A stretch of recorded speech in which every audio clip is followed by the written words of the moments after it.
పొదలకూరు పట్టణంలోని మారుతినగర్ ఆంజనేయ స్వామి ఆలయంలో హనుమత్ జయంతి అనంతర ఉత్సవాలు వైభవంగా నిర్వహించారు. గిరిజన సంఘం ఆధ్వర్యంలో 14వ ఉత్సవాలు ఘనంగా జరగగా భక్తులు పెద్ద సంఖ్యలో తరలివచ్చి స్వామివారిని దర్శించుకున్నారు. ప్రత్యేక అభిషేకాలు, అర్చనలు, ఆకుపూజలు నిర్వహించడంతో ఆలయ ప్రాంగణం హనుమాన్ నామస్మరణతో మారుమోగింది. ముఖ్య అతిథిగా మాజీ మంత్రి వైఎస్ఆర్ కాంగ్రెస్ పార్టీ ఉమ్మడి జిల్లా అధ్యక్షుడు కాకాని గోవర్ధన్ రెడ్డి హాజరై ప్రత్యేక పూజలు నిర్వహించారు. హనుమంతుడు భక్తి శక్తి సేవలకు ప్రతీక అని, ఆయన ఆదర్శాలను ప్రతి ఒక్కరూ ఆచరించాలని కాకాని అన్నారు. ఆలయ అభివృద్ధికి తన వంతు సహకారం అందిస్తానని హామీ ఇచ్చారు. అనంతరం భక్తులకు అన్నదానం నిర్వహించారు.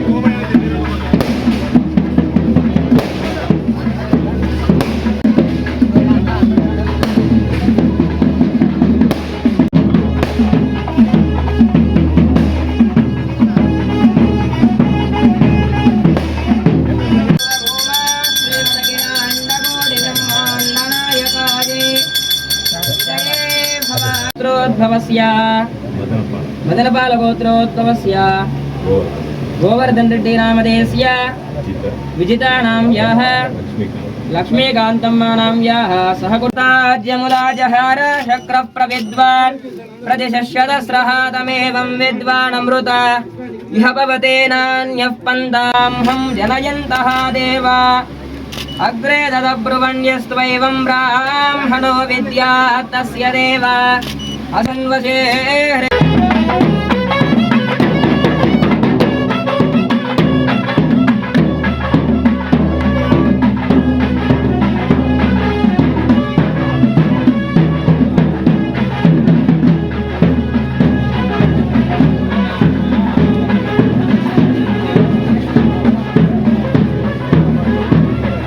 చేయాలనేటువంటి ఒక పట్టుదల లక్ష్యంతో ఈరోజు పెద్ద ఎత్తున ఖర్చు చేసి ఈ కార్యక్రమాన్ని నిర్వహిస్తున్నందుకు గిరిజనులందరికీ, గిరిజన కుటుంబాలకి పేరు పేరున నా హృదయపూర్వకమైనటువంటి అభినందనలు తెలియజేస్తూ ఆ కుటుంబాల పట్ల ఆంజనేయ స్వామి ఆశీస్సులు, ఆంజనేయ స్వామికి సంబంధించినటువంటి ఆయన కృపా కటాక్షాలు ఎల్లవేళలా ఉండాలని చెప్పి నేను కోరుకుంటున్నాను.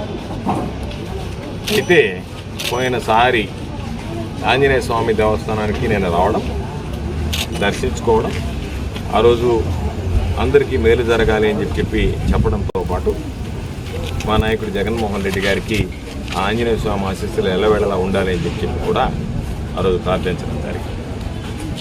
అయితే నేను మాట్లాడి వెళ్ళిపోయిన తర్వాత సోమిరెడ్డి రావడం, ఆయన కూడా దేవుడికి పూజలు చేయడం, సాధారణంగా ఏదైనా సరే ఒక భక్తిపూర్వకమైనటువంటి కార్యక్రమాల్లో పాల్గొన్నప్పుడు వాటి గురించి మనం మాట్లాడుకుంటాం. రాజకీయాల్లో వ్యక్తిగతమైనటువంటి విమర్శలు ఉంటాయి, వ్యక్తిగతమైనటువంటి దూషణలు ఉంటాయి, పరస్పర ప్రత్యర్థులుగా ఉండేటువంటి వాళ్ళు విమర్శలు చేసుకునేటువంటి అవకాశం ఉంటుంది.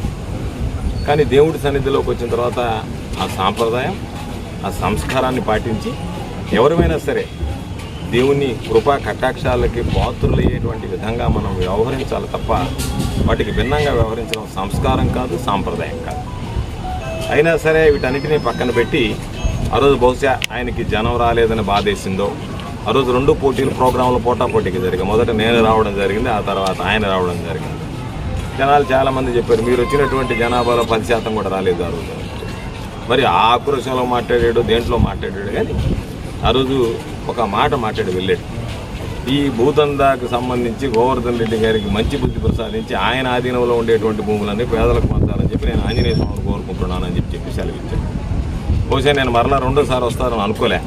ఆంజనేయ స్వామి మళ్ళీ వాటికి సమాధానం చెప్పడానికి నన్ను పిలిపించినట్టుగా నేను భావిస్తున్నాను ఈరోజు. లేకపోతే ఇప్పుడు 2 సార్లు ఉత్సవాల్లో పాల్గొన్నటువంటి పరిస్థితి లేదు, వచ్చినటువంటి పరిస్థితి లేదు. అయితే ఆయన మాట్లాడినటువంటి మాటలకు కట్టుబడి ఆంజనేయ స్వామి దగ్గరకు వచ్చాం కాబట్టి ఆంజనేయ స్వామి సన్నిధిలోనే కొన్ని విషయాలు ప్రజలకు తెలియజెప్పాలనేటువంటి ఆలోచన చేశాం. ఈరోజు మీరు చెప్పినటువంటి మాట ఏదో ఇక్కడ సర్వేపల్లి నియోజకవర్గానికి సంబంధించి అనేక మంది భూములు మాకు సంబంధించినటువంటి వాళ్ళు ఏదో ఆక్రమించారు, రకరకాలుగా మాట్లాడారు. నేను ఆంజనేయ స్వామి సన్నిధిలో నిలబడి మాట్లాడుతున్నా, ఎక్కడన్నా మా ప్రభుత్వంలో నేను శాసనసభ్యుడిగా మంత్రిగా పనిచేసినటువంటి హయాం 1 సెంటు భూమి ఎవరి దగ్గరైనా అన్యాక్రాంతం చేయడం కానీ ఎవరి దగ్గరైనా దానికి సంబంధించి నేను లాలిచ్చి పడ్డం కానీ ఇక్కడెక్కడో పాపం అంకే గౌడ్ మనవడు ఉన్నాడు ఇంద్రసేన, దానికి సంబంధించి చెప్పాడు. ఇంద్రసేన గౌడ్ని బినామీగా పెట్టి ఆయన దగ్గర నుంచి ఒక సగం భూమి నేను కొట్టేయడానికి ప్లాన్ చేశాను. నీకు ధైర్యం ఉంటే ఇదే ఆంజనేయ స్వామి దేవస్థానం దగ్గర నేను నిలబడి మాట్లాడినట్టే, ఎందుకంటే ఆంజనేయ స్వామి దగ్గర ఎవరు అబద్ధాలు మాట్లాడని ఎత్తురు వైపు చచ్చిపోతారు. కాబట్టి మాట్లాడేటప్పుడు ఆలోచించి మాట్లాడు. నేను అది ఆలోచించే మాట్లాడుతున్నాను. నిలబడి ఎక్కడైనా కనీసం ఇవ్వడం తీసుకోవడం పక్కన పెడితే అటువంటి ఆశించేటువంటి ఆలోచనైనా నాకు వచ్చిందా? ఆంజనేయ స్వామి ముందు నిలబడి చెప్తాను, నువ్వు సమాధానం చెప్పు. నేను అనేక సందర్భాల్లో ఏం చెప్పా, సర్వేపల్లి నియోజకవర్గం పుట్టిన తర్వాత ఈ పొదలకూరు మండలంలో లేఅవుట్ల దగ్గర ఏ ఎమ్మెల్యే అయినా డబ్బులు తీసుకున్నాడా? కాబట్టి నువ్వు ఇదే ఆంజనేయ స్వామి దగ్గర నిలబడి నేను కానీ నా కుటుంబం కానీ ఒక లేఅవుట్ దగ్గర ₹1 తీసుకోలేదు పొదలకూరు అని ప్రమాణం చేస్తావా? చెప్తావా? మాట చెప్తావా? ఒకటి. రెండోది నేను చెప్తున్నా, ఇక్కడ సంబంధించి ఈరోజు కొత్తగా వేసినటువంటి ఇస్కాన్ సిటీతో సహా ఆంజనేయ స్వామి సన్నిధిలో నిలబడి మాట్లాడుతున్నా, ₹1 ఒక్కడి దగ్గర నేను ఆశించింది లేదు, తీసుకున్నటువంటి పరిస్థితి లేదు, అవినీతికి పాల్పడలేదు. దాని మీద నిలబడి మాట్లాడు. అదేవిధంగా ఈరోజు చెప్పే అధికారాన్ని నేను మరలా చెప్తున్నా, ఏ ఒక్క అధికారినైనా సరే, మా వాళ్ళు కొంతమంది బాధపడ్డారు, మీరు గట్టిగా చెప్పడం లేదన్నారు. మీరు ఇబ్బందులు కొని తెచ్చుకోకుండా మీకు చేతనైనంత సహాయం చేయండి, చేయగలిగినటువంటి పని వెంటనే చేయండి అని చెప్పాము తప్ప కలెక్టర్ని, జాయింట్ కలెక్టర్ని, ఆర్డీఓల దగ్గర